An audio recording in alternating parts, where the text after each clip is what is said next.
What's up, everyone? So, as you can see, I'm almost complete here with my new aquascape, and that was all because of a tear down because of those aptasia I had, and I'm doing an amazing job, I think, with pretty much eradicating them. Like I said, since I've torn it down, I did find two up in the gyres slash wave makers, which I cleaned those out real well.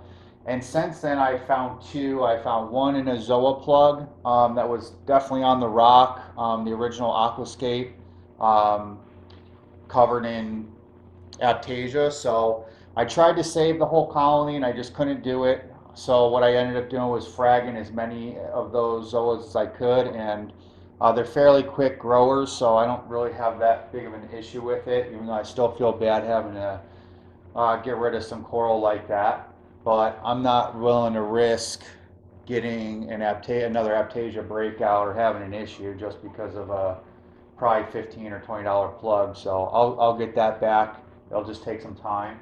And then I found one on the new coral, out of the base of the new coral that I bought from the LFS the other day. And I told you that the tank looked clean. I didn't see any aptasia in there at all.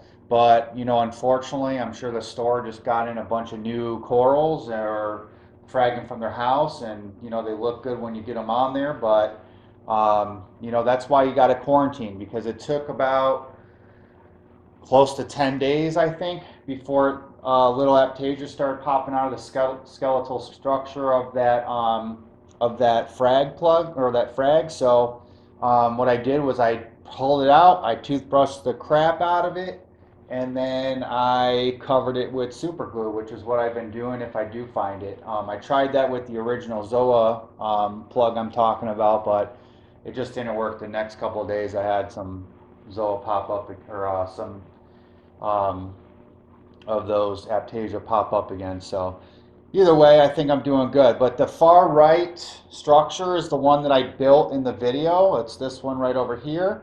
I think it came out amazing. A little bit taller than I would have wanted. A thing with the very top, I'm not gonna probably put any coral on there. If I did, maybe it's a zoa, and I can get that to get covered in zoanthids, but nothing that's actually gonna grow, so it doesn't grow out of the top of the water.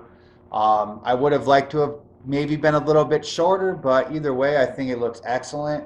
And as you can see, when you're using the acrylic rods and the acrylic bases, you can get those rock bases lifted up off the floor of your tank, and it just looks awesome. So much flow is going through there, and you can create just some of the greatest looking aquascapes, I think. And I'm not saying mine's the best. I've seen so many amazing ones online. If you Google it, or I know a lot of you have Googled aquascape before you start your tank.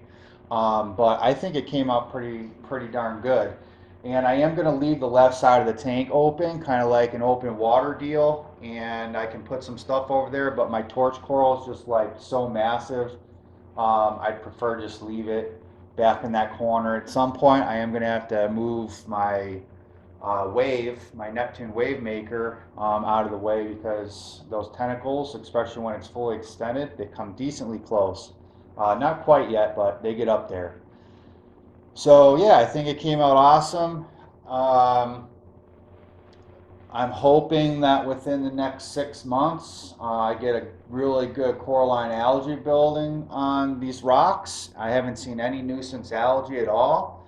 I just attribute that to my as much biomedia as I have down low and keeping my numbers good. I just tested. I'm at a 8.3 elk, a 419 calcium, and um, an 8.2 pH, and that's as what time is it here? I think it's noon right now. So the lights just kicked on.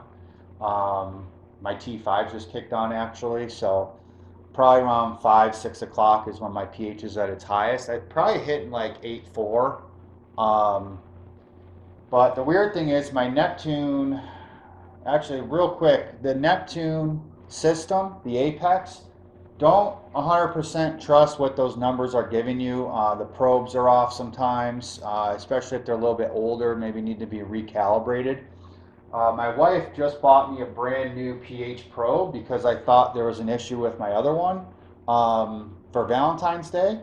And I put it in there, I recalibrated it, and it's still reading quite low compared to what my HANA system's saying, but it's not a huge deal. If it was in a reactor, calcium reactor, and I really needed an accurate, super accurate number, I'd be a little bit more upset about that, but just be careful when you're using any of that stuff. I love those HANA tests. They're not really that difficult to use.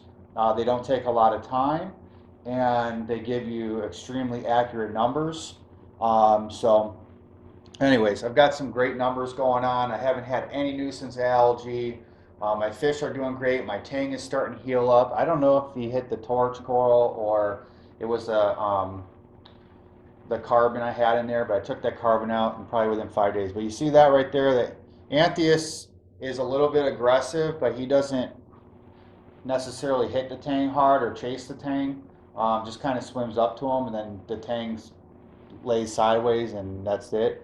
But the Anthias hates the dotty back. The dotty back, it's another reason why I wanted to add another piece of rock, a nice structure, is give more space for the dotty back.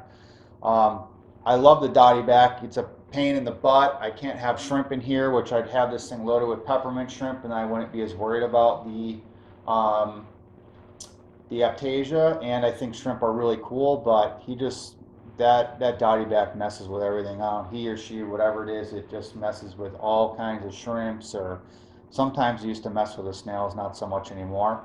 And the dotty back's on high alert now because that Anthias is just sitting there in the open water waiting for him to come out. So he glides through there, but I don't see really much stress. And the dotty back doesn't pick on my chromis anymore. He doesn't really, mess around with them. So maybe it put him in check. It was kind of that balance I needed.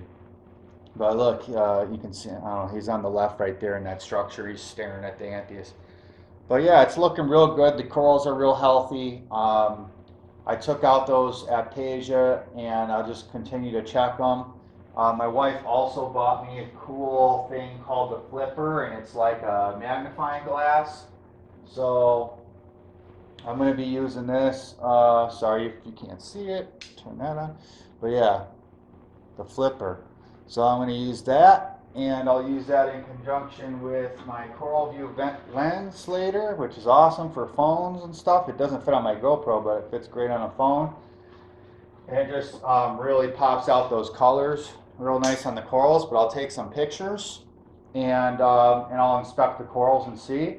Last thing I'm going to say before I leave, because I'm always ranting, I got a shipment coming in, hopefully today, from Worldwide Corals. It's supposed to be today, but I never got my notification. And I want to do an unboxing, so we'll see if my kids, if I can keep my son quiet. I'm going to do an unboxing there just so you can kind of see what those look like. They're super cool, and yeah, it'll be a good day. I got to put those on a rack, just monitor those for a couple weeks. And I think at the end of next week, I'm going to put in a little bit of sand in the bottom, but it's just to cover the base of these structures. I'll probably keep the open water open, and I'll just add a little bit of sand each day, but I'm only going to have maybe an inch, maybe even a half-inch layer of sand, and just to cover that stuff. It's not going to be for any kind of bacteria benefit or anything. So anyways, I hope you really like my structure, and I'll bring some of those other videos to you. I've got a fragging video, I've got hopefully the unboxing video, and my Aptasia updates. So, all right, have a great day. Talk to you next time.